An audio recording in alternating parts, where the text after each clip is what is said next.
today because as of right now, I am filling in for Suzanne Dennis, who's our vice president. She's off on medical leave and doing well. And then Janet Henry, who's our president, is globetrotting. She's in London right now. So my name is Melora Kleckner, and I'm actually on the fundraising team, but tonight I'm going to be standing in as running the meeting. And before we get started, I got to tell you, Louise has been fabulous. I'm just the talking head up here. She did that. Yeah, thank you. Give her a shout out because it's a lot. It's a lot. She made up the agenda. I did a couple of loose end things, but she did the overwhelming majority and sat with me and we went through it. So I do appreciate everything because it's a lot. And we've got a huge crowd out there. So we're really happy to see everybody. So really quick, we want to do the Pledge of Allegiance. So if you could all stand. And she's my tech person back here. So there we go. Everybody ready? I pledge allegiance to the flag of the United States of America and to the republic for which it stands, one nation, under God, indivisible, with liberty and justice for all.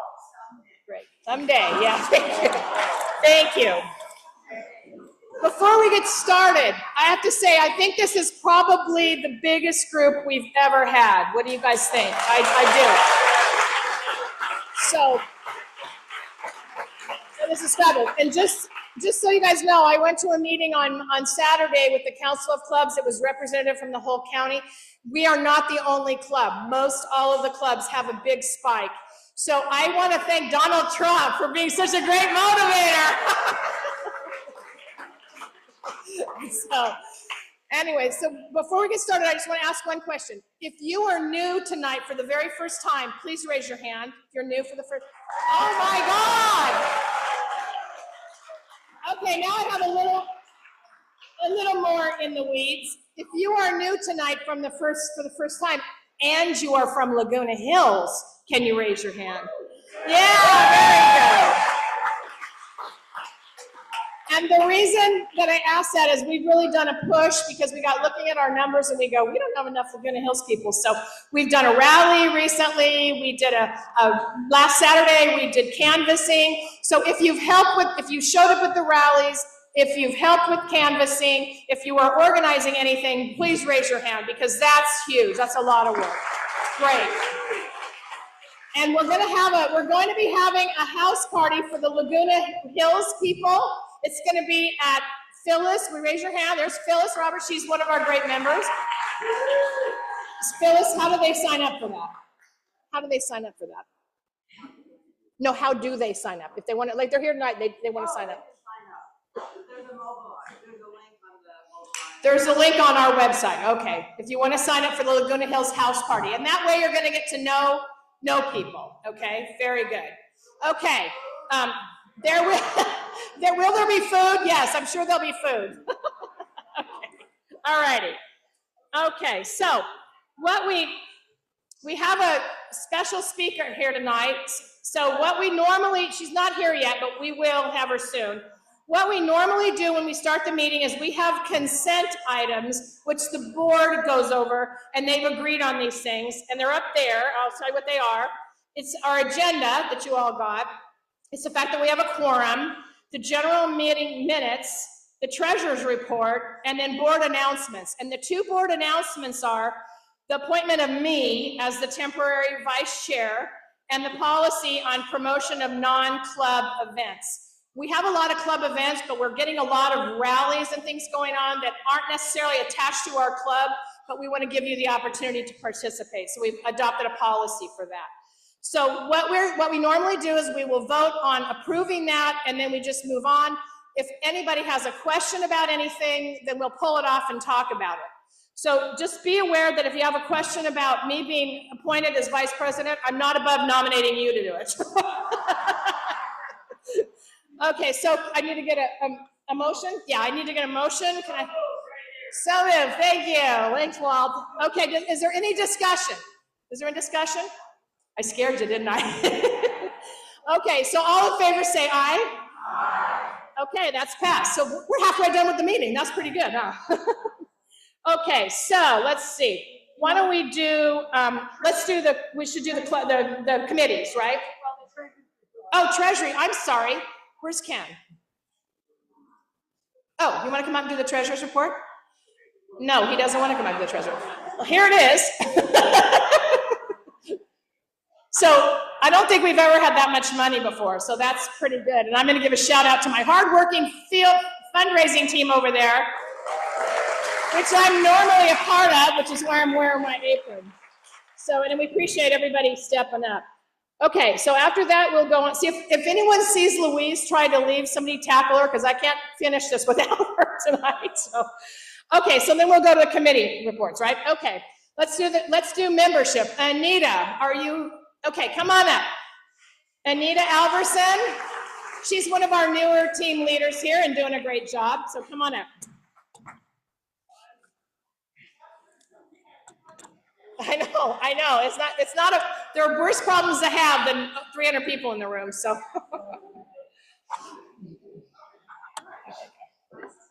I know, she made it, yay. I made it. Oh, hi, everybody. I'm Anita Alverson. I'm from membership, and I'm telling you how you are thrilling me right now because there's so many of you. So thank you, visitors. Thank you, members, for coming and bringing your friends. It's beautiful. We last count was 586 from Heather, and we think after tonight we have more than 600 people. So you guys, you're a huge blessing. We have lots of activities, as Melora told you. We have so much work to do ahead of us. I'm giving it 2 years, you guys. I think we can do it. We'll cripple the guy so he can't do any more. And I think that's how our plan should be, is we've got 2 years, not 4. Yes. And that's how we have to look at it. So keep up the good work, everybody. I love you, and I'm telling you, we can do this. Together, united, we can do this. So welcome, everybody, the visitors. I love you. See you next month. Thank you very much. Okay, Miss Ann Owens, where'd she go? She is our community outreach person, so come on up, Ann.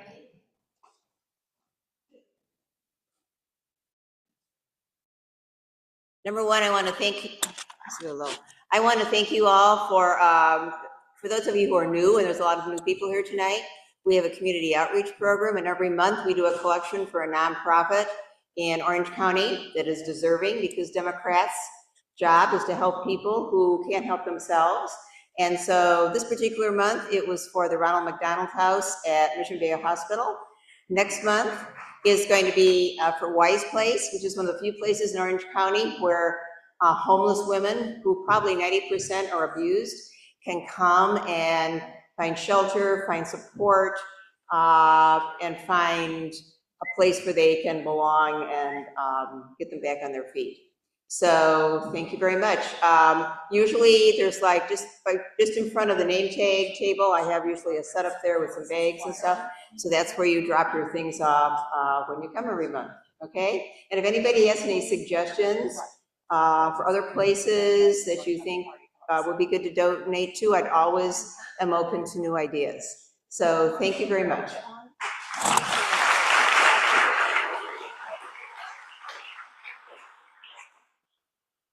Okay, let's see, next who's left? Oh, Miss Louise Adler for the field team.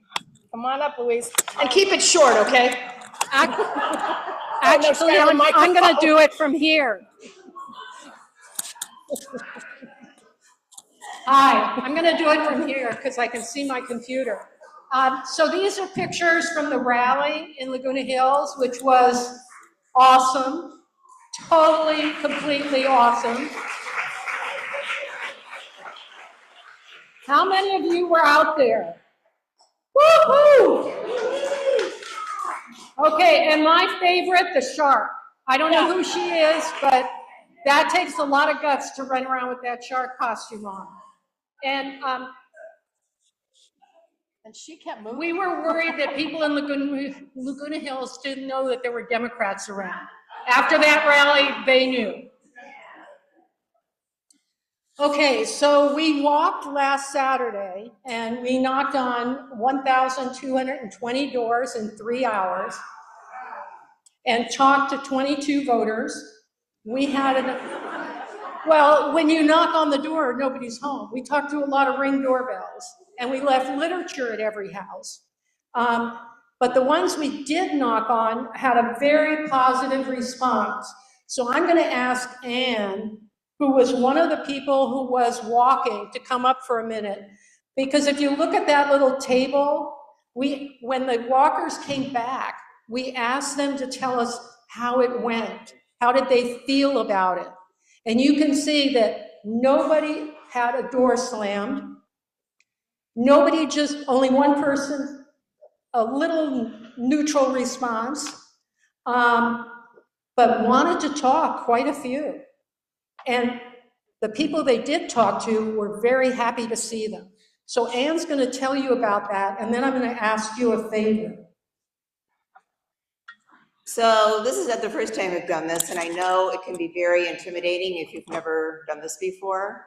To be honest with you, I expected a few more people that showed up to knock on doors. But if you've never done it before, you're always partnered with somebody who has done it before. So it's not like two, blind people going out there trying to find the pathway. The thing, I came away from that morning, so energized and uplifted, because every single person that answered the door thanked me for coming, said, oh, we're so happy that you're doing this. A few knew about us, but really didn't know a lot. They were just so appreciative.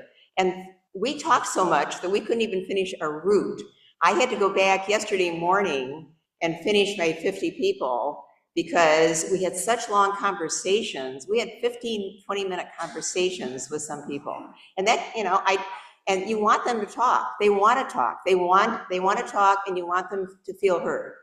So if you feel intimidated, please don't, because it is such a heartwarming experience to know that people appreciate what you're doing and welcome you. And I'm hoping there's a few.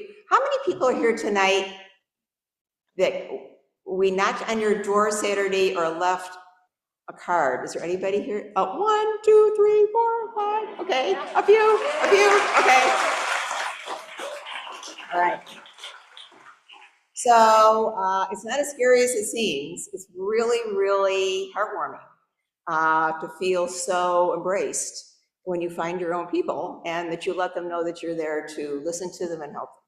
So I really encourage you that if we do this again, I know they need more people. You don't have to live in Laguna Hills. I live in Lake Forest. So if you have, if you want to do it again, give Mike a call, or if you want to go out and grab one of these yellow forms, and I'll tell people about all right, this. yeah. Okay. This one. So Anne has already volunteered to go back again. And once you get doing this, you get hooked. But if you would like to try it, I'm sure Anne would partner up with one of you. We have 8 to do. Did I say 8? No, you said 7. Yeah, I just said 7 because you're doing one. Oh, So that okay. brings it down to 7. So I have these yellow pieces of paper here. Mike, will you stand up? There's Mike. Mike is running the Laguna Hills because he lives in Rancho, but he wants to help Laguna Hills. So I'm going to leave these up here on the table, and I'll bring you one if you want me to. Although how I get to you, I don't know. Yeah. Another woman who walked before on Saturday and is going to walk again. Give that lady a round of applause. Okay. So Mike will, if you've never done it before, he could show you everything, and we can partner you up with someone. So we'd like to get these last few ones in Laguna Hills done. And then we are already working on plans for Lake Forest, RSM, and Mission Viejo, and we're going to be walking to them as well. And Sarah's got a whole new round of postcards to be done, and so we're going to be very busy. And if you want more information on what's going on in those communities, you can call up the coordinator from my field team committee. Okay, that's it.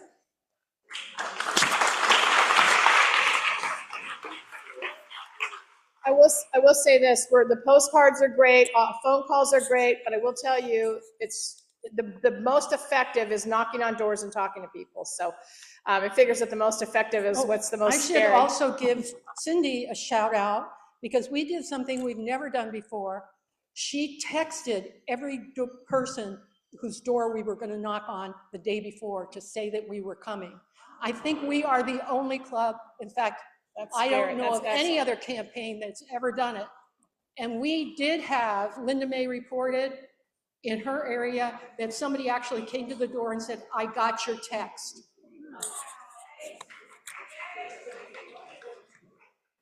Yay, bring her in, everybody's waiting. Welcome, welcome.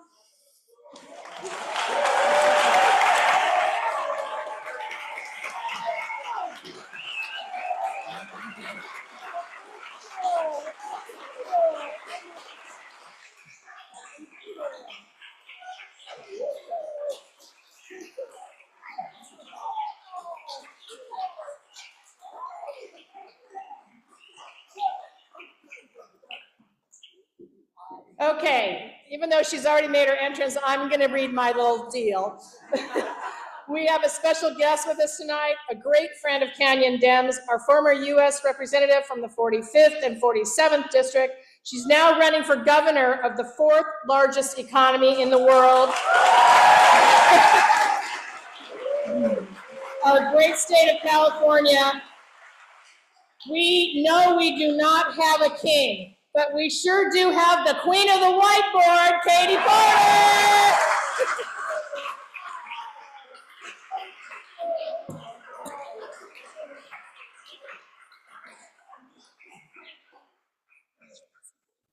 There you go, Katie. Step right up.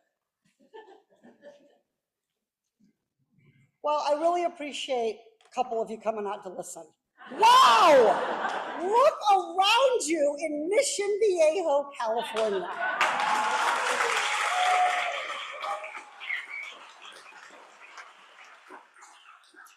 I just want to take a picture of each one of you and personally text it to young Kim's cell phone. That's the fight that you're inspiring in me, getting to be here with you all tonight. Can you hear me way in the back? Okay. Nobody has never been able to not hear me, but it could be a first. Okay. Okay, no problem. I just don't want to, okay. All right, it has been a while.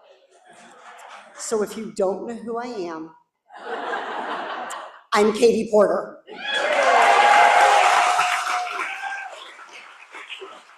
And I am still a single mom of 3 children, but since I've had a break from Congress, they are no longer lightly supervised. Now they are fully supervised, and it is a whole new world at my house.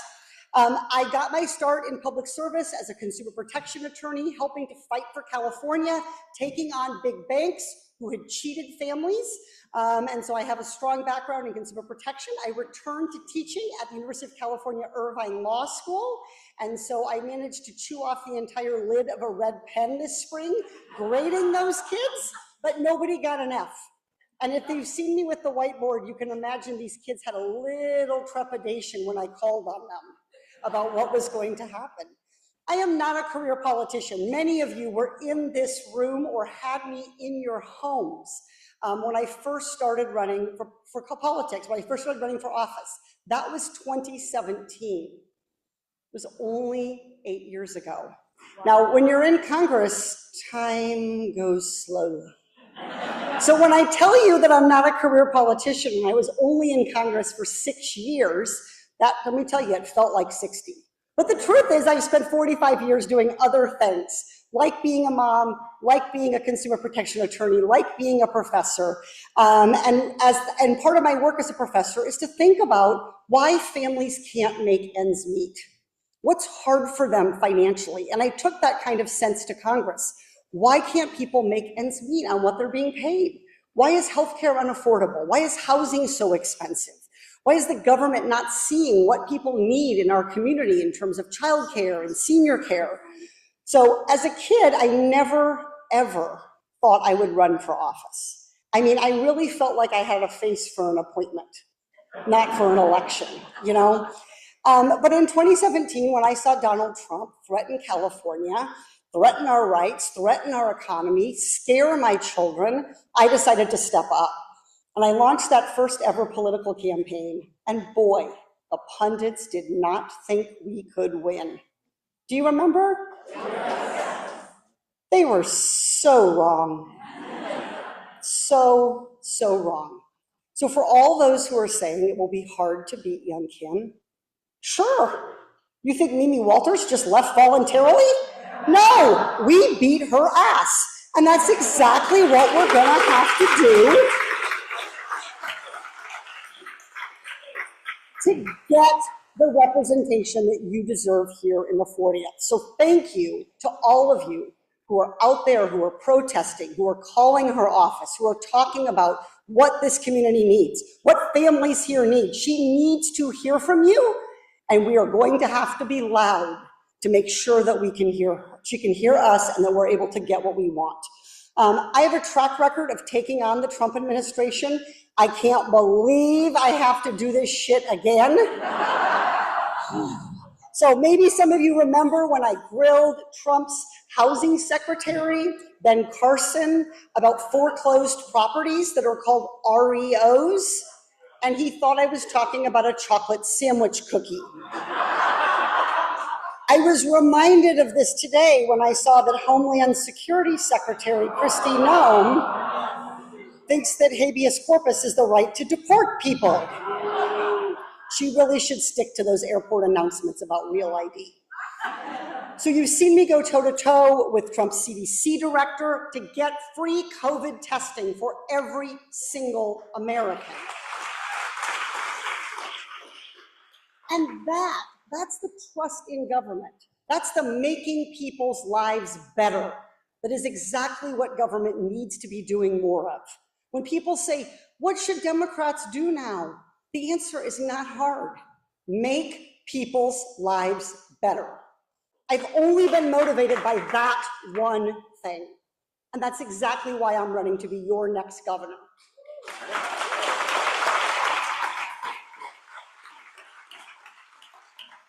Now, for as much attention as the whiteboard gets, I want to remind you of a different hearing, one you might not have seen, because I think it's powerful to remind you of this moment. We had a hearing about food assistance. And the title of the hearing was, the Trump administration's proposed changes to broad-based categorical eligibility for the Supplemental Nutrition Assistance Program. And you say politicians can't communicate. But what those words really boil down to is right here in the United States, we have people going hungry, and particularly we have children going hungry. So the Trump administration, this is Trump 1.0, had drafted a new rule to make it harder for people to get food assistance. They wanted Americans who were already struggling, who were literally hungry, to have to spend hours and hours filling out forms and answering questions and being put through the ringer, all so they could have enough to eat. Now, the witness chosen by the Republicans was someone who had worked in the state of Maine to implement these cumbersome forms for families. And the form he created for food assistance was 6 pages long. And it asked for hyper-specific information, more detailed than I had to provide in my financial disclosures as a member of Congress. So I asked this witness, just went right down the form. How much do you pay for electric? How often do you pay for sewer? What day are you paid? What is your hourly rate of pay? Do you have a lawnmower? And at one point he tried to deflect. I don't know, but I could pull it up in 11 seconds. Tick tock. I'll wait, I said. And I did wait. I did not let him off the hook. Now, he did not, in fact, find that information quickly. And so he tried a different tactic. The tried and true arguing, maybe even mansplaining, and certainly condescending. I don't see what this has to do with And I cut him off. And I said, excuse me, I ask the questions, you give the answers. And I held up at the end of that hearing each of those 6 pages, the form in Maine that he had designed. And I explained that these were just a fraction of the forms that families have to fill out, the hoops they have to jump through so that they can get help from our government. If he couldn't answer those questions, why should he demand that others do it? With way less education, with way fewer resources, why should he put them through the ringer? That witness, Sam Adolphson, is now Donald Trump's Deputy Assistant for Domestic Policy, where he intends to wreak that same kind of havoc, to put people through death by 1,000 paper cuts on nearly every kind of help that people might need, from healthcare to school lunch to veteran benefits. This year, Donald Trump and his cronies are bringing back the exact same playbook to tear down all the important government programs that Californians rely on. He is attacking our national parks by firing the workers who maintain them, not only making them less pristine, but making them dangerous for visitors. The result? He is trying to take our public lands away from us. He is threatening health care for millions, making it harder for people to qualify for health care. And the result is he's making it harder for us to get the health care we need. He is dramatically scaling back the number of federal buildings. He is attacking federal workers without regard to their skills, their talents, their years of expertise. And what's going to be the result of that? The government that we fund is not going to be able to provide us with the help we need in our communities. Trump and his MAGA allies want to make it so hard, so difficult for people to engage with government that no one gets any help at all. Unless, of course, you're a billionaire in search of a tax break. In that case, you can count on Donald Trump and young Kim to deliver for you. What do we need to do in this moment? It's 2 things. Well, actually, it's more than 2 words, but we need to fight. That's it. We know how to do this. Now, there are people in deep blue areas around the country who haven't done what we've done. We flipped this seat. We took back Congress. We stopped Donald Trump in his tracks in 2018. So everybody who wonders, what do? Look around this room. This is what we do. We knock, we call. We invite everybody, regardless of party, regardless of who they are, who gives a damn about our country, to get in the fight with us. And we've seen what happens when we do that. We win. And we are going to be ground central for showing the rest of the country what that kind of scrappy fight looks like. Around the country, people want to see leadership. They want to see courage. And if they want to do that, they should look right here at Canyon Dems. They should look right here at this overflowing room.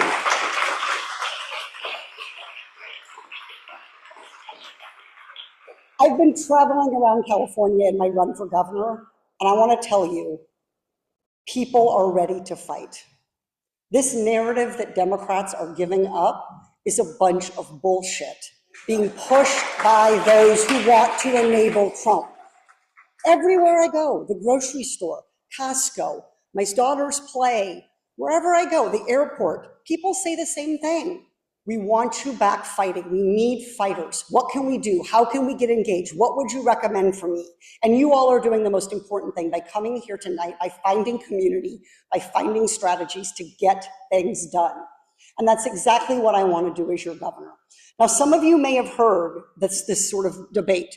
Should we fight Trump or should we focus on bringing down costs? Have you heard that? Democratic politics, what should we do? The answer is both. And increasingly, by the way, we have to do both because they're now one and the same. Our housing cost problems, they predate Donald Trump. As much as I'd love to blame it all on him, some of those problems have been here for a long time. But what is Donald Trump doing? Making it worse. Passing tariffs that are going to increase the cost of building homes by 20 or 30%. Healthcare costs, they are high. We are struggling to contain healthcare costs. What is Donald Trump doing? Trying to ratchet up the number of uninsured people to drive healthcare costs back up for everyone else. He's making things worse. Over and over again, that is what he's doing. He's making things harder for families. So Californians, we have our challenges. We have challenges around making the things that we need affordable: housing, home insurance, healthcare, childcare, college. I understand what it's like to look at a budget and not know what to cut, not know what to decide, not to pay, have to figure out what to give up that month. And I will always carry that experience with me as I fight for Californians. But we cannot afford to let Trump make those problems harder. We have ideas, we have solutions, we have a Democratic legislature. And what we need is a leader who is going to point those folks in the right direction, focus on our top priorities, and get things done. This is not a time to wring your hands.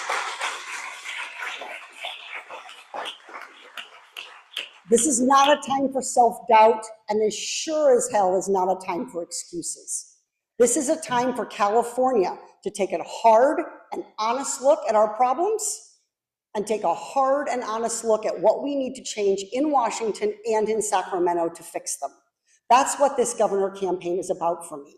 It is about thinking about how we can make sure California continues to grow and to thrive, to make sure that our kids and our grandkids get to live here, a place that protects their freedoms, a place that celebrates who they are, a place that fights for clean air and clean water, and a place where they can afford to start their family and raise the next generation of Californians.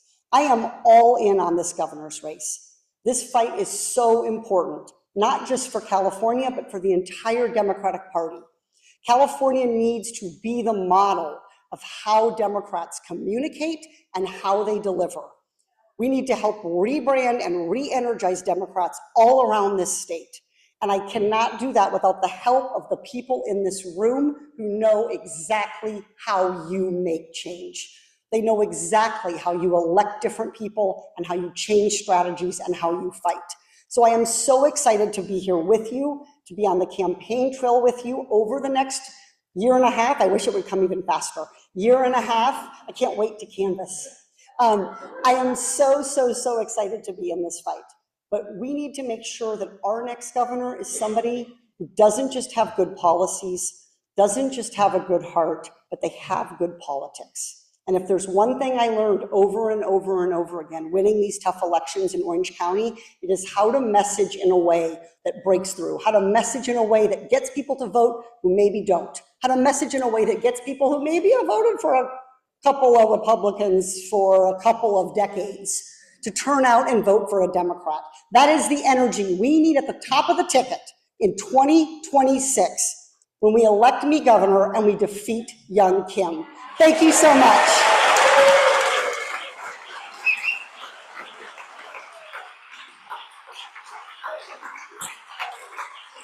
Questions? Okay. You guys, she's going to stay for a couple of minutes, so you might want to hold off. Okay, we're going to take a couple of questions and closing chairmen. And then we have, and those of you that don't know us yet that well, we have the emphasis on the fun. So here we go. Thank you. Okay, we have, well, first of all, hi Canyon Dems and new friends. This is amazing. I'm so excited. Okay, we have a program called our Sustaining Donors Program. And what that is a way for people who are able to give a little bit more than their regular membership to do so. So you can give us an extra $5 or $10 or $150,000 a month if you want to. And we will put it into our pot, and it's another way of raising lots and lots of money to elect Democrats and get those pesky Republicans packing. So So far this year, we've got already 80 sustaining donors. Thank you all very much. And they've given a total of $5,519 so far just this year, just up till the end of April. That what doesn't count May. So hooray for our sustaining donors. We always throw a party for them, and we give good parties. So you want to become a sustaining donor so you get invited to the party. Okay, we've got some things coming up. At the next meeting in June 17th, we are going to do a drawing for tickets to the Coach House. And I forget who the person is that's playing, but it's going to be something wonderful. Doesn't matter. Okay, June 19th is June 29th is our ice cream social, and it'll be here in the Murray Center out on the patio. And we're still arguing over which flavors of ice cream we're going to serve, but it'll be okay. Well, sure, we'll have chocolate and vanilla and whatever. Okay, so that'll be fun. And bring kids, bring grandkids, bring your boyfriends and girlfriends and everybody. That's a really fun event. And then on July 30th, we're having a meet and greet with actually, how timely, the candidates who are all running to unseat Young Kim. So we're inviting them all, and they're going to have tables. You'll be able to get up close and personal with possibly the next representative to the Congress. How cool is that? That's how some of us got to know Katie, just because we spent time with her. So all these people are running, and one of them is going to win. And then, you betcha. August 19th at our general meeting like this one, we have a thing called Cash for Cash. Bring your change. Start saving it now. Stick it in a little jar, in an envelope, in a pocket or something, and bring it to us, and we take it to the credit union where they do that thing for free, and we get more cash. And then October 17th, we're having a hoedown. We've got somebody who's going to teach us to line dance. Won't that be fun? And we're going to have chili and cornbread, and it'll be a lot of fun. So that's what we've got going. And I hope that you'll be able to join us at every single one of our activities. Thank you so much. Okay. So next we've got, so Andy's not here. So we have the focus groups. Kathy, where's Kathy Palmer? Do you want to say something? Where is she? I saw her. Oh, okay. I thought I saw you. Okay, so Katie Porter is a hard act to follow, but I want my QR code card captains to raise their QR code card. All right, I know I got more out there than raising them up. So I am a newsletter editor for the Mission Viejo newsletter. And basically what I do and what I want you to do is to watch the Mission Viejo City Council, because you want to see drama, you will see drama. So one of the things that the Mission Viejo City Council approved and got the money from Young Kim is to spend $900,000 on installing automated license plate recognition cameras in 40 locations in Mission Viejo. So these are cameras, supposedly anonymous, that take pictures of your license plate when you go through an intersection. How many of you think this is a really good idea? So there are already these systems in our surrounding cities. RSM, Laguna Hills, Lake Forest already have them. So what we are asking our citizens to do is to sign a petition to create a citizens oversight committee to make sure that the data that is collected is used properly and not abused. How many of you know how to do QR code? You've all ordered from a restaurant, right? You know a QR code. There's one person with this card, either at your table or in your row. Take a picture of it and sign the petition. And I'm going to give you a challenge. When I last looked, we had 101 signatures. I want to see 350 signatures when I walk out of this room this evening. No, you do not have to live in Mission Viejo because this can be a multiple city oversight committee. And since many of the cities already have it, you probably want some oversight on how that data is used. Okay, all right, so that's it. I hope to see all of you or many of you at the next Mission Viejo City Council meeting. I also have one more ask. June 9th is my birthday. Well, happy birthday.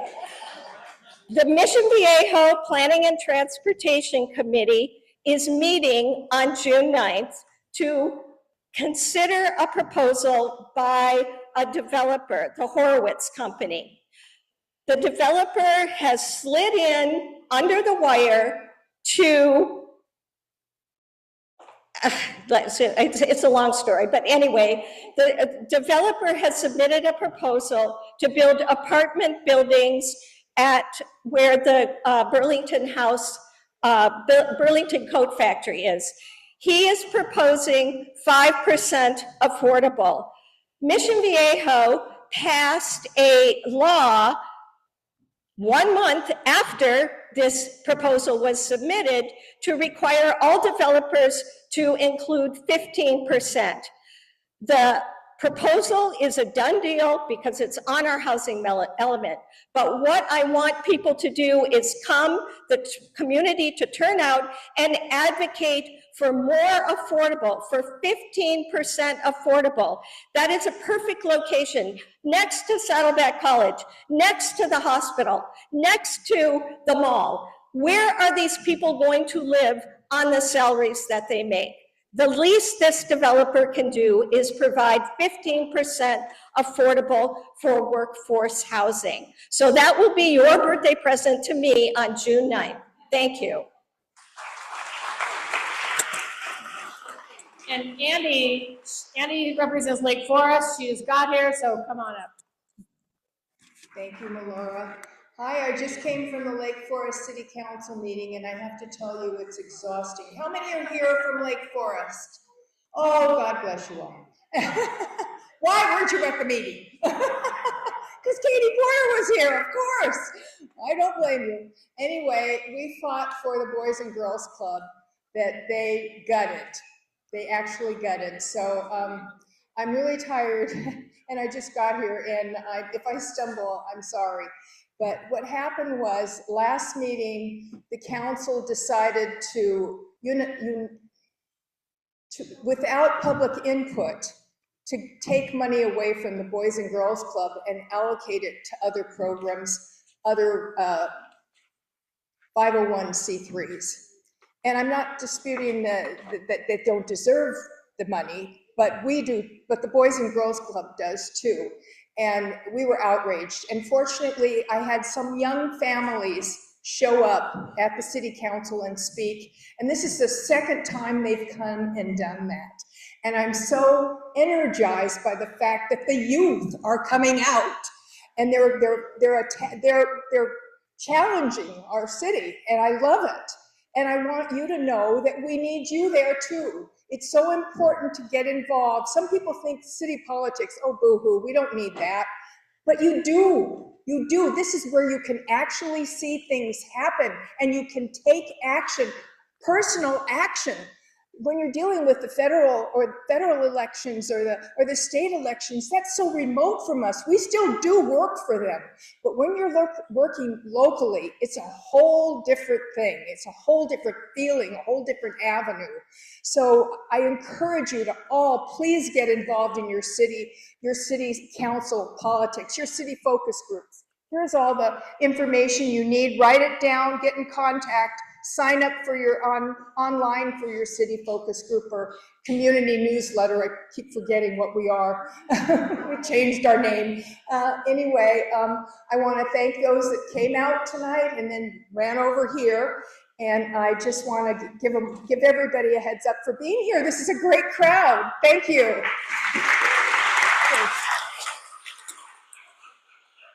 Okay. We've got one more. Cindy, would you like to say something tonight? No, she's our communications team, and she's being very quiet, but we would be nothing without them. We've got a great communications team. We tell them we need to advertise something, boom, it's done. So we love you guys. They're really good. Okay, so we are ready to have Justine White come up, and she's going to introduce our guest speaker for the night. So, thank you so much. It is my pleasure to introduce our speaker this evening. Samuel C. Spitali is the author of How to Win the War on Truth, an illustrated guide to how mistruths are sold, why they stick, and how to reclaim reality. He's a media studies expert and communications instructor at Loyola Marymount, who has trained journalism students at the State Department's International Digital Education and Arts Program, and has been a featured speaker at the Clinton Presidential Center's Civic Education Institute and Student Presidential Leaders Series. Please join me with a warm welcome to Samuel C. Spitali.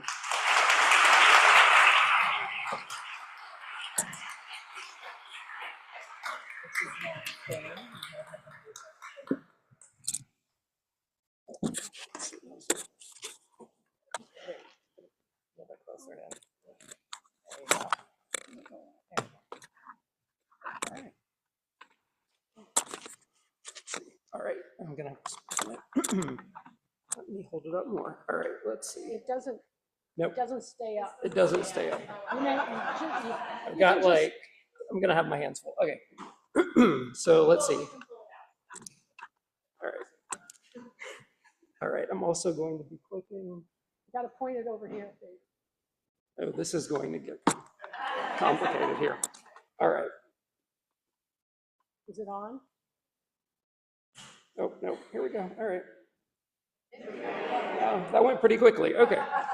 All right, one thing down. All right, so let's try this. Okay. Thank you for having me. Excuse me.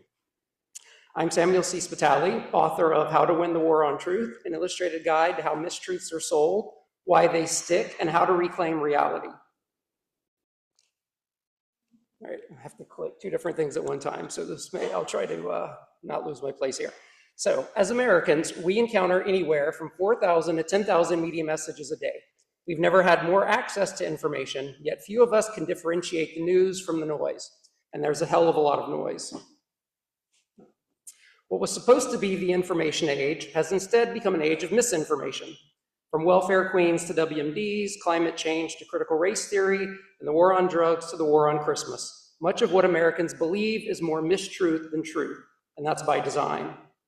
How to Win the War on Truth is an illustrated guide to debunking all these mistruths that cloud the media landscape.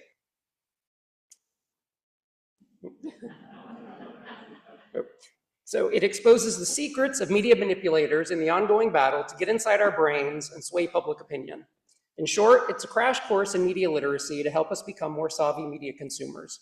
And that means learning to recognize propaganda. Propaganda is defined as any media message that is biased or misleading. It's used to promote a particular point of view. In the simplest of terms, propaganda tries to sell us something, be it antacid or anti-Semitism. The word propaganda comes from the church. It literally means to spread the faith, not spreading the truth or spreading the facts, but spreading things someone wants us to take on faith. Because at the time, the church was trying to fight the spread of something that threatened its power, Protestantism. The principles of propaganda have their roots in the field of psychology, particularly in the mind of Sigmund Freud. Freud was the father of psychoanalysis, and he devoted his life to studying human behavior and subconscious desire. Freud's nephew, Edward Bernays, used his uncle's insights to influence public opinion through the mass media, that is, TV, radio, print, or any other medium used to communicate to the masses. In the process, Bernays gave birth to the modern propaganda industry. We understand the mechanisms and motives of the group mind, Bernays wrote, is it not possible to control and regiment the masses according to our will without them knowing it? Consider, women didn't smoke cigarettes until Bernays branded them torches of freedom to capitalize off the suffrage movement. We didn't begin our day with bacon and eggs until Bernays gave us the idea. Nor did we consume paper cups until he scared us into thinking that drinking glasses could be unsanitary. In the 1920s, when women shortened their hair into bobs and stopped buying hairnets, Bernays convinced health officials to require food workers to wear hairnets to increase sales. It had nothing to do with hygiene. Bernays was so adept at propaganda that the United Fruit Company, later known as Chiquita, hired him to run a campaign that helped overthrow the democratically elected president of Guatemala, which is where the term Banana Republic comes from. As Bernays wrote in his 1928 book, Propaganda, those who manipulate this unseen mechanism of society constitute an invisible government, which is the true ruling power of our country. Bernays' principles of propaganda were so successful, others across the globe soon realized their potential. To whom has propaganda to appeal? To the scientific intelligentsia or to the less educated masses? It has to appeal forever and only to the masses. Any guess who said that? Adolf Hitler. Now that guy could propagate some faith, as did his minister of propaganda, Joseph Goebbels. They both believed that if you repeat a lie often enough, it essentially becomes the truth. As scholar of German history, Benjamin Carter Het has written, the key to understanding why so many Germans supported Hitler lies in the Nazis' rejection of a rational, factual world. Among the Weimar Republic's more fatal defects was that millions of its people deeply believed things that were verifiably untrue. Sound familiar? Hitler and Goebbels' manipulation tactics were so successful, they gave propaganda a bad name. After the World War, the name had to be changed to public relations. All modern forms of public relations are essentially propaganda. That includes marketing, advertising, publicity, branding, and political communication. All propaganda has the intent to sell something, even if no money changes hands, whether it's a product, a policy, a politician, or simply a belief. Thus, someone always benefits from people buying into the propaganda. That's what separates it from mere information. Think the only thing that stops a bad guy with a gun is a good guy with a gun? That marketing slogan is sold by the gun lobby. Think the Civil War was fought over states' rights and not slavery? That bit of PR was sold by the United Daughters of the Confederacy. Think tax cuts stimulate the economy? That's promoted by corporations trying to avoid paying taxes. Think voting fraud is rampant, that vaccines cause autism, or that a border wall would stop illegal immigration? All propaganda. But the more these ideas are repeated, the more we buy into them, just like our favorite brands of cola or cake mix.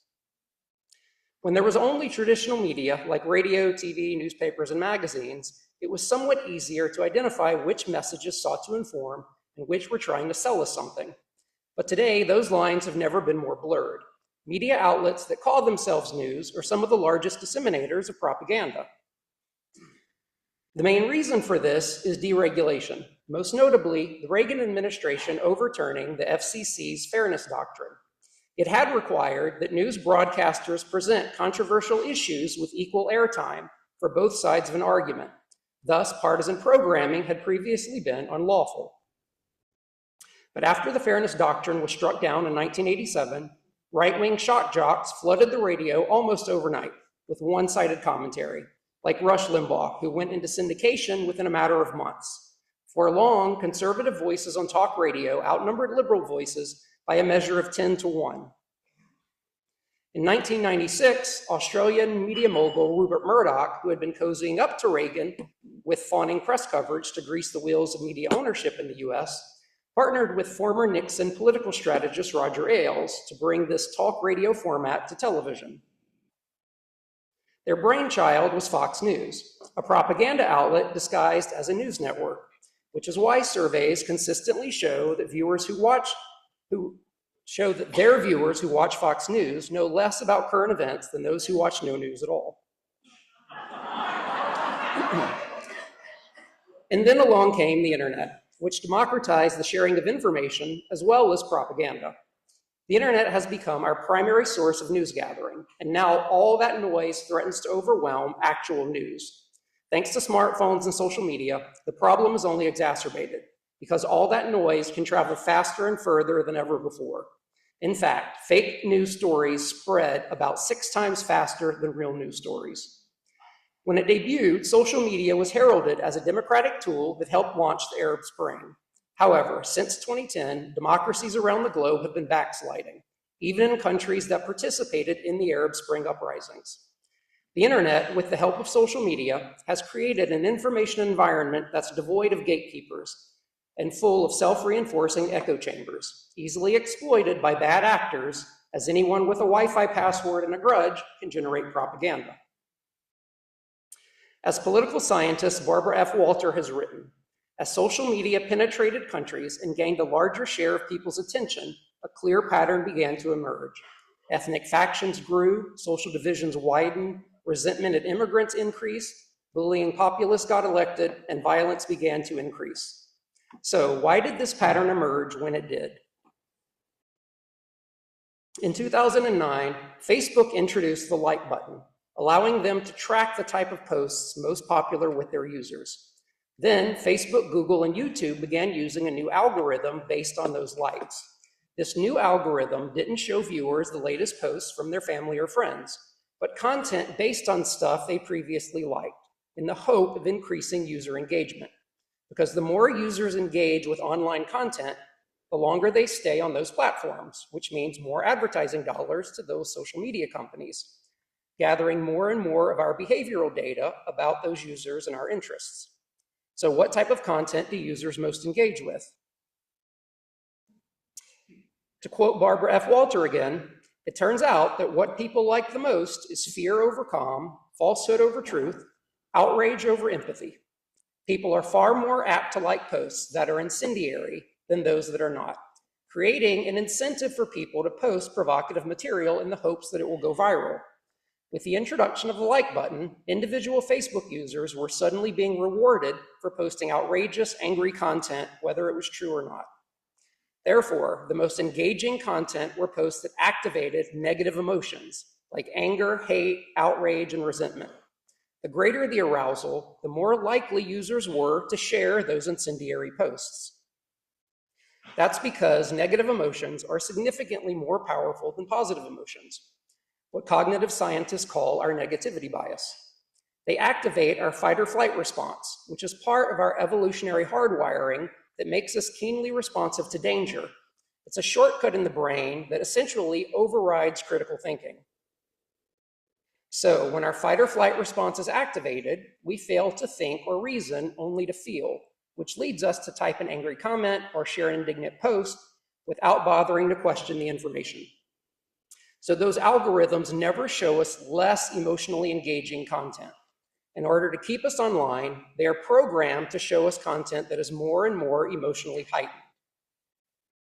So this means that if you're a mother worried that vaccinations may harm your child, what's going to keep you online more? An article by the CDC that says vaccines are safe and effective? Or an anti-vax site spreading fears that vaccines cause autism and that there's a global conspiracy trying to keep this information from the public? So you should coordinate online with other concerned parents. As one sociologist discovered, when she researched footage of Trump rallies on YouTube, the algorithm would start auto-playing white nationalist videos that grew more and more racist with each video. The more videos she watched, the more violent and the more extreme the videos became. This is how right-wing provocateurs like Alex Jones get so much traction online. The more emotional the content, the further it travels. And it doesn't matter whether the content is true or even harmful, because as part of the Communications Decency Act of 1996, Congress included a section that absolved tech companies of liability from anything posted on their platforms. So this means they are not held accountable for distributing lies, propaganda, or even hate speech that bullies teens into committing suicide. So don't be fooled by the theatrics of senators chewing out Mark Zuckerberg and other tech bros in the halls of Congress, accusing them of not doing anything about this problem, because these tech companies are just following the law. If Congress wanted to stop this abuse, they could simply repeal Section 230 of the Communications Decency Act and hold these service providers to the same standard as print media. But much like with the absence of the Fairness Doctrine, those same politicians benefit from the lies being spread. Enter Steve Bannon. Bannon took over the right-wing website Breitbart.com when its founder, Andrew Breitbart, died in 2012. Breitbart and Bannon both believed that if you want to change politics, you first have to change culture. So Bannon set about turning Breitbart into a platform to cultivate a new alt-right that would be defined by white nationalism and reject progressive values in American culture. This happened to coincide with Gamergate in 2014. For those who don't remember Gamergate, it started after a female game developer released a video game about fighting her depression. Her disgruntled ex-boyfriend tried to drive her out of the industry by harassing her online with rape and death threats. As other female gamers in the industry tried to expose the misogyny of the gaming industry and fight for a greater diversity in the field, male gamers launched a coordinated campaign of bullying against that so-called feminist ideology to preserve their male-dominated turf. Bannon saw the outrage manufactured by these involuntary male celibates, or incels for short, and thought he could harness their hostility for his alt-right culture war. Bannon was joined by the right-wing billionaire Mercer family, who owned Breitbart, and in 2014, they funded a data analytics firm called Cambridge Analytica, which illicitly harvested our Facebook data that had been collected through those algorithms. Their goal with all this data mining was to find individuals who exhibited personality disorders like narcissism and sociopathy, people who were most likely to engage in antisocial behavior. Steve Bannon, now Cambridge Analytica's vice president, knew that people who feel disconnected from society, like those disgruntled gamers, are highly susceptible to propaganda and conspiratorial thinking, so they would make a perfect target audience for his needs. So Bannon and crew helped right-wing politicians like Donald Trump in the US and the Leave EU Brexit campaign in the UK target these voters with propaganda that had been tailored to those biases, revealed by all that Facebook data. These media messages stoked fear and hate against minority groups like immigrants, LGBTQ, Jews, Muslims, and even women.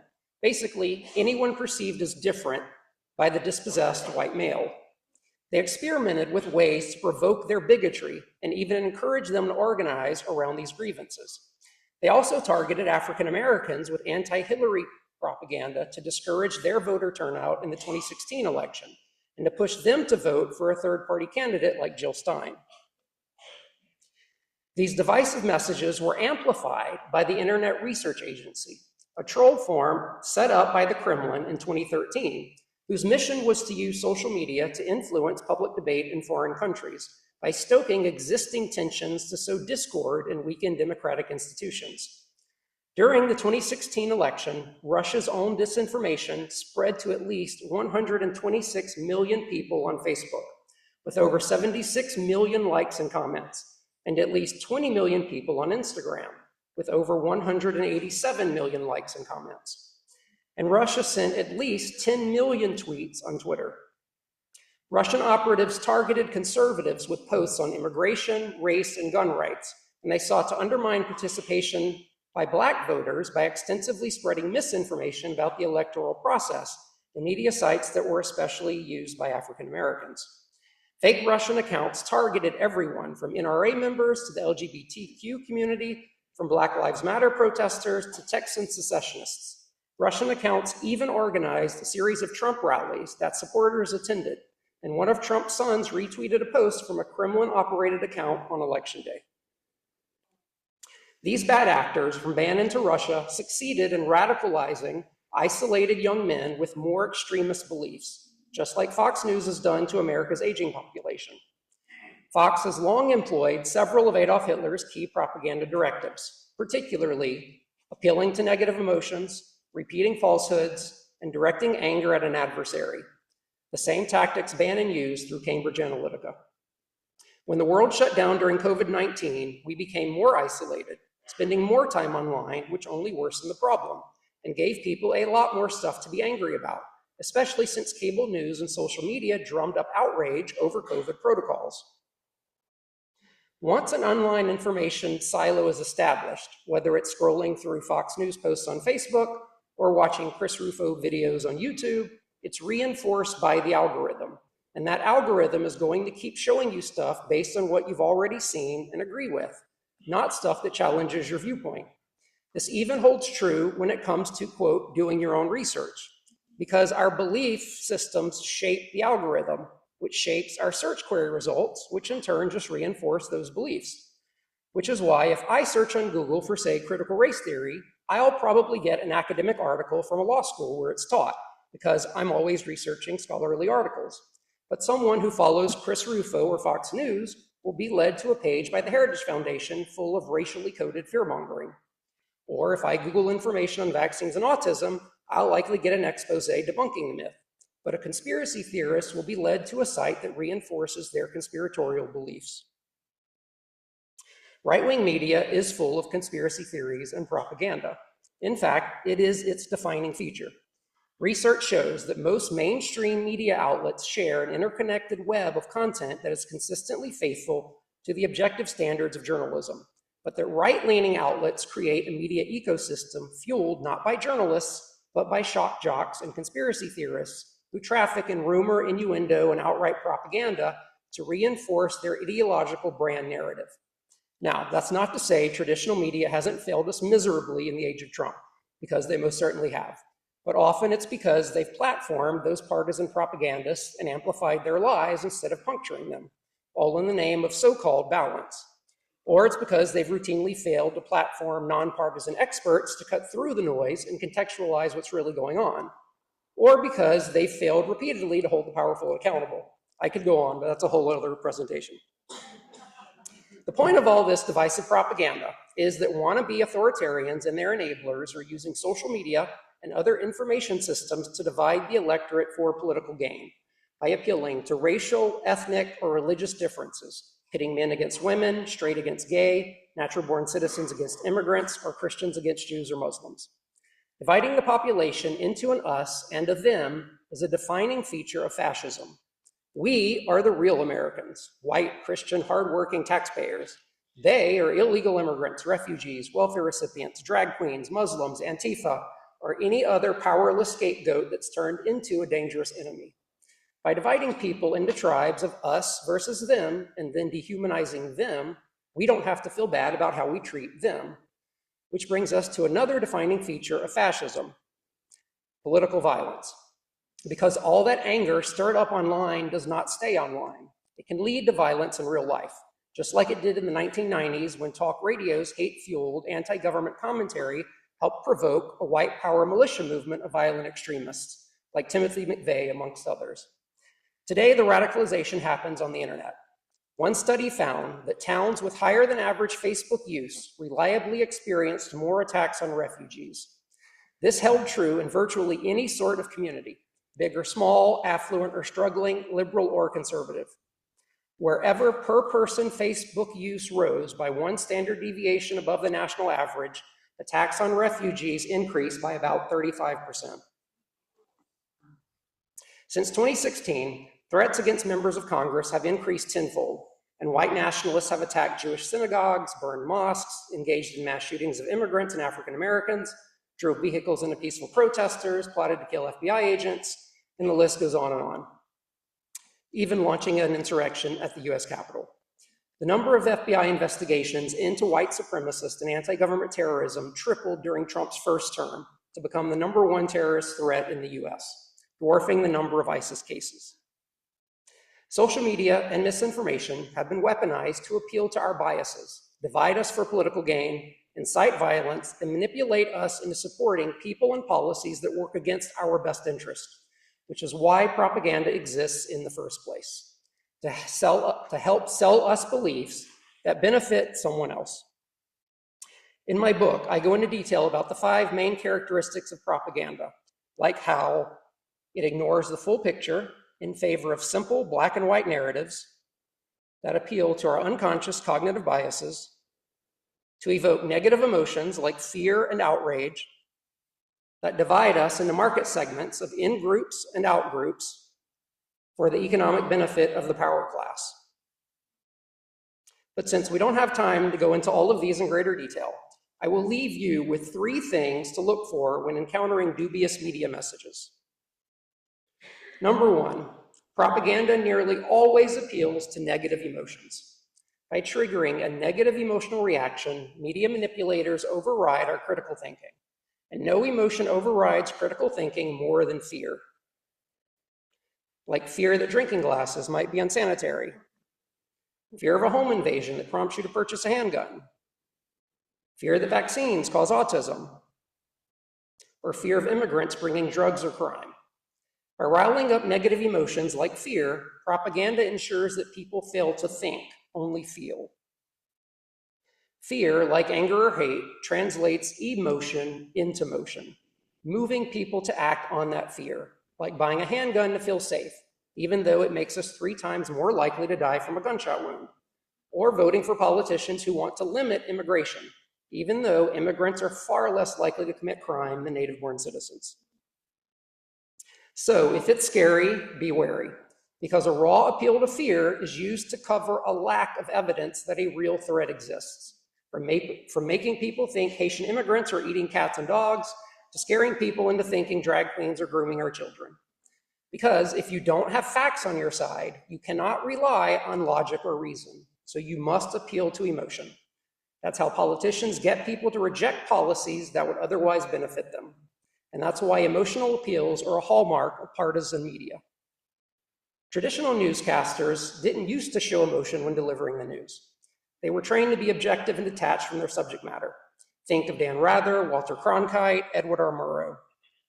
Hell, even cartoon journalists like The Simpsons' Kent Brockman is monotone and stoic, just like professional journalists were once trained to be. But on Fox, the anchors convey emotion with each segment. Their emotion is always negative and always related to outrage, which is the Fox News brand and business model. Just watch any given program on the network, past or present, and you can identify the negative emotions underpinning their delivery of so-called news. As Adolf Hitler said, I use emotion for the many and reserve reason for the few. Emotional awareness is key to recognizing propaganda, especially when it is of a political nature. So notice if someone is trying to stir up negative emotions by demonizing their opponents or trying to elicit anger over some sort of situation, like inflation or immigration. Are politicians running on solutions to those problems, or are they just exploiting those problems for political power? For instance, are they running on concrete policies for immigration reform, or are they just rallying up fears about illegal immigrants or a border crisis? Are they fear-mongering about rising crime rates, or are they trying to eliminate the conditions that lead to crime, namely poverty? Are they complaining about how their opponent has done nothing to solve homelessness? Or are they presenting proposals to actually house the homeless? People running on solutions usually inspire us to act based on positive emotions that appeal to our core values. Healthcare for all, student loan forgiveness, universal child care, equal pay for equal work, transitioning to renewable energy to save the planet, etc. But when people in power exploit our anger, hate, or fear, it should be a red flag they're trying to manipulate us, just like Hitler and other demagogues have done for centuries. In the words of Steve Bannon, anger and fear is what get people to the polls. Which brings us to number 2. Notice when those negative emotions are used to divide us into in-groups and out-groups, creating an us versus them dynamic. This is what demagogues and fascists do to amass power. Directing people's anger at a helpless scapegoat is another tactic from Hitler's playbook. Nothing is easier than getting people to hate someone who's different. So beware anytime someone in power tries to pit the populace against each other, especially if they are punching down, such as the poor for abusing the welfare system, but not corporations for abusing corporate welfare, or at illegal immigrants committing crime, but not the crimes of the rich and powerful. There's a reason you see a Fox News story about a guy who bought lobster with food stamps once, yet never see a story about the $170 billion spent annually on corporate welfare to some of the richest companies in the nation, as if there's no abuse there. There's a reason we see a headline proclaiming that immigrants are taking our jobs, but never a headline about how American companies hire immigrant workers under the table because they can pay them a sub-minimum wage. So always beware of any media message that directs frustrations onto the poor or some other powerless scapegoat, as they are often used to distract the working class from challenging the ruling class. Which brings us to number 3. For any given media message, simply ask, who benefits by me believing this? Learn to question what the message is selling and who benefits by it. Who benefits from the belief that global warming is a hoax? The fossil fuel industry. Who benefits from the belief that universal health care is socialist? Private health insurance companies. Who benefits from the belief there's widespread voter fraud? Politicians who can't get elected without restricting the votes of minorities. Who benefits from the belief that tax cuts for the wealthy stimulate the economy, but tax money spent on social services for the poor will cause them to become lazy dependents? Who benefits by the belief that inflation was fueled by our meager stimulus checks and not the record profits of corporations that hit a 70-year high? Who benefits by a meme that assures us what goes around comes around, as after we've witnessed some grave injustice or abuse of power? Maybe it's just the people abusing that power, because the meme suggests we don't have to do the hard work of holding the powerful accountable. Just let the universe sort that out. The more you start questioning who benefits by the messages we consume, whether it's an ad for a soft drink or an old adage you've heard a million times, the more you'll find that most tend to work in favor of the rich and powerful. Because that's where propaganda comes from. Those whose money, power, and privilege are threatened by change, whether that change is getting off fossil fuels to fight global warming, a growing majority-minority US population, a reckoning with our racial past, or a robust social safety net to alleviate poverty. Hence, why we're manipulated to doubt climate science, malign immigrants, or fear critical race theory. It's all about power, and welfare recipients, minorities, and immigrants have little to no power. So I will leave you with one last thought.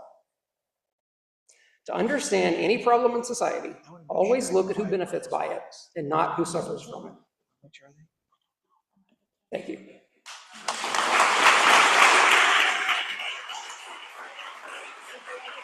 Questions? Okay. All right, we have time for a couple of questions. Let me see somebody's hand. And do we have any questions? We have a question. We got one right here. One thing that bothers me as a U.S. history teacher, I've done some research on this. One of the things that bothers me is how my own family, someone sends me a quick email, says this, and I know it's incorrect, but he's already sent it out to his friends. They send it out to their friends. Now I'm thinking, is this coming in from Russia or China or Iran in order to influence and do the same things you just explained to us? How much influence does the Russians, Chinese, and Iranians have? I mean, part of the problem is we don't know, like, where so many messages come from. And even in looking, I've been doing more research into all of the fake messages that I mentioned, and they're so innocuous, the places they're coming from. Like, there was an account like Blacktivist that was about Black rights, civil rights during 2016, and it was a Russian account. And you just never know what the accounts are. So I would normally say mainstream media is a good place for news, but again, in the Trump era, as we're seeing with so many of the owners of mainstream newspapers, you know, yeah, it's so not easy anymore. But, you know, like I just said, to me, one of the identifiers is if it's demonizing somebody, if it's appealing to negative emotions, if it's smearing someone, chances are, especially if it's someone not in power, like, you know, messages about Trump's corruption, like, that's just, you know, typical. That's just reality.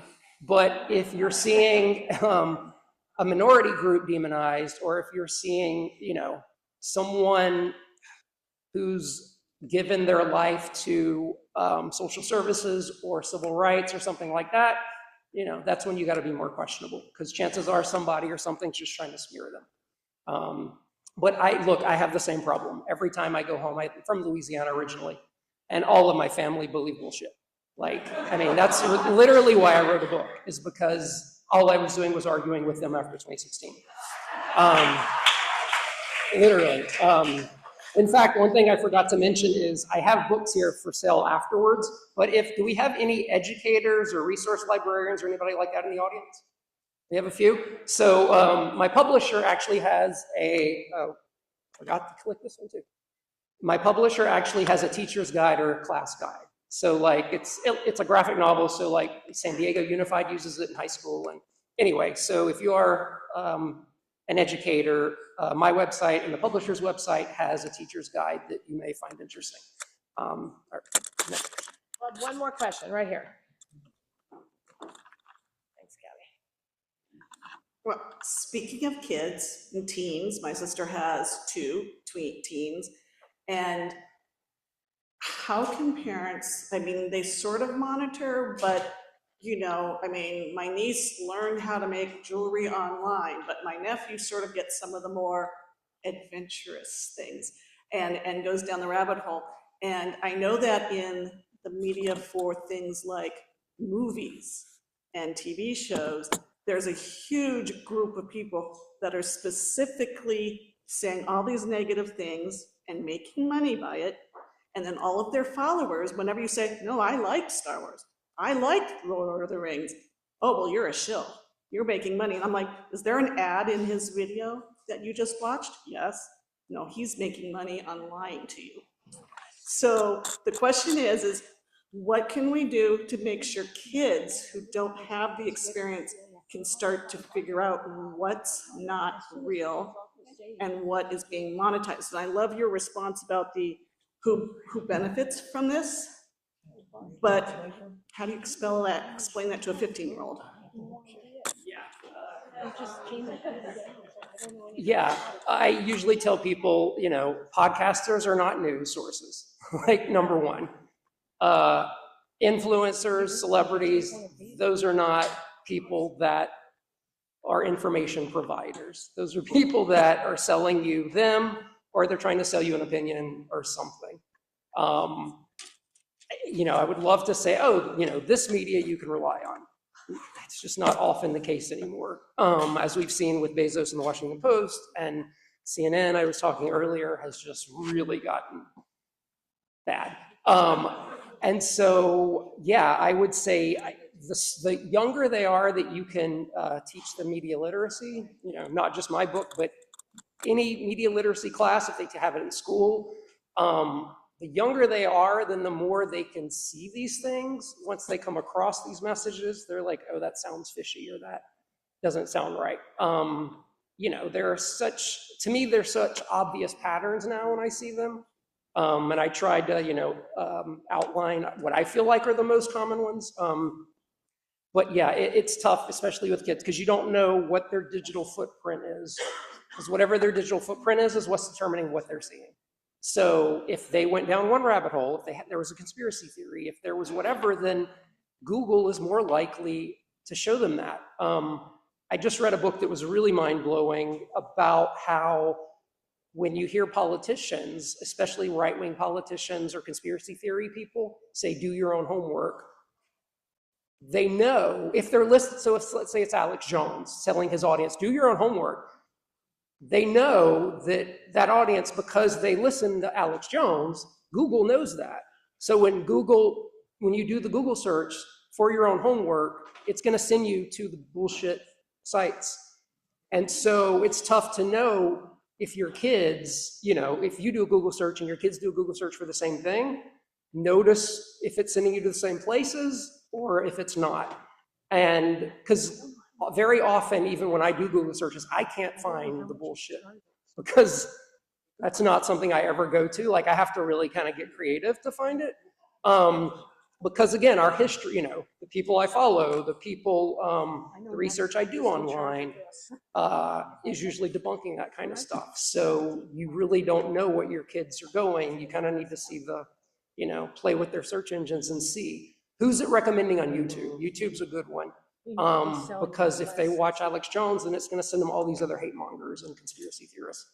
And like, there's a good TED talk, I forget the lady's name, it's a sociologist, that was, literally she was watching Trump rallies. And then the next thing she knows, she's, you know, watching white supremacy recruitment videos.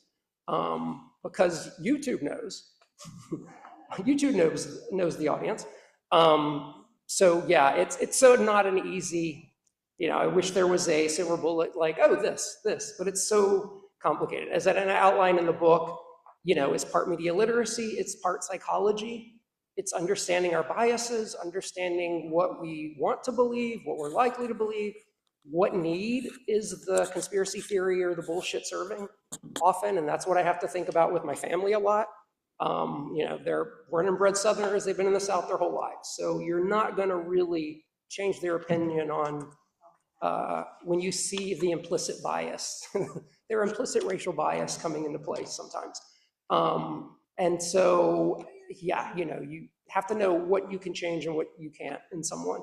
And someone who is uninformed is easier to have the conversations with than someone who is ill-informed, because they don't necessarily already have the confirmation bias and the, you know, their whole life experience reinforcing whatever false belief they have. So yeah, it's such a minefield of, and you know, nobody's doing anything to fix it because, you know, we see how the people selling so many of those lies are benefiting. Like, I haven't spoken, I mean, anecdotal, of course, but I don't know, I have a lot of people from high school, college, back home that are Trump supporters, and I haven't spoken to a single one yet that wasn't misinformed about something. And so when you're dealing with that, I know we need to wrap up. Anyway, feel free to come say hey afterwards. I have postcards and business cards and books for sale. Really quickly, before we go, I've got one more announcement really quickly. And do you want to come on up? They want to know how much. Go ahead and introduce yourself. Hi, everybody. Great to be here tonight. Fantastic program. Very quickly, Alan Fenning. I'm a member of the club. I'm also the parliamentarian of the DPOC, but I'm here tonight on refugee issues. For the past several years, my wife and I have been involved in resettling refugees here in Orange County. We had an Afghan family live with us for 5 months in 2022. We've resettled a Ukrainian family, and we're currently involved in resettling another Afghan family that had all of its funding cut off by the administration. They've all come through the resettlement program. The issue here is just a half hour before I came to this meeting tonight, I got an email from the head of the resettlement agency here in Orange County that we've worked with, asking me if I knew anybody in CD40 who could get to Washington, D.C., it turns out, June 3rd and 4th. The Refugee Coalition USA, or yeah, I think that's the name of it. My cell phone died, so but the group, they're having their advocacy. It's the 10 national resettlement agencies in the country, along with quite a number of human rights organizations, are having their advocacy June 3rd and 4th. The delegation from California, apparently there are just 4 congressional districts where they do not have a constituent going. One of those is CD40. Young Kim's staff, or her, if she were deigned to listen to us, is not going to hear from a constituent. That is going to hurt. As Katie Porter said, we need to be heard. They need to hear from us. So if any of you are willing to travel to DC, you got to pay your own way. There's some online training, but it will be definitely worth it. Unfortunately, I live in San Juan Capistrano. I'm not a constituent in CD40, so I can't do it. I would do it otherwise. So please come up and see me afterwards. I'll be up here, or touch base with the leadership of the club and they'll get in touch with me. Thank you. Thanks very much. 2 more things really quickly. I gave you some wrong information. If you live in Laguna Hills and you would like to go to the little party that Phyllis is having, come up and see me. I have a flyer for you, okay? So come up and see me if you're from Laguna Hills and want to go to the party. And the last thing is, we've got leftover pizza and we're selling it very cheaply. So if you'd like to heat some up tonight or tomorrow morning, head on over and grab some, okay? In fact, I think we've got a whole pizza left. We'll give it to you for a deal. Thanks, everybody. Good night.